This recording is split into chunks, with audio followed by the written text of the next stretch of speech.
Batuk sepanjang masa, malam pun batuk, pagi pun batuk, sampai tak kita rasa nak bernafas. Saya dulu ada masalah batuk. Batuk saya ni contohlah satu hari kita bagi macam analogi mudah lah. Satu hari contoh saya batuk 30 kali dulu. Dan saya perasan saya punya batuk ni dia makin teruk lepas post COVID dulu. Dulu kan saya pernah kena COVID 2 kali. Lepas daripada COVID tu, COVID kita tahu kan dia akan attack paru-paru kan. Masa saya kena COVID tu, saya ingat lagi, saya batuk sepanjang masa, malam pun batuk, pagi pun batuk, sampai tak kita rasa nak bernafas. Dan paling teruk adalah sampai berdarah. So mungkin lupa lah kot kan, sampai sekarang.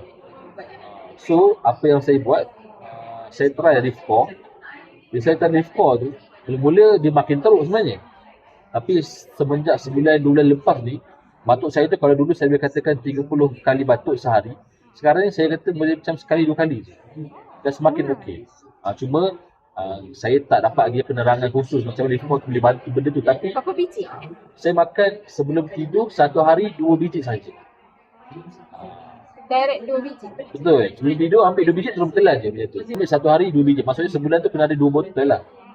Untuk ambil Rifco. So mana-mana orang mungkin ada masalah mungkin batuk ataupun pernafasan, boleh cuba untuk ikhtiar dengan Rifco pula.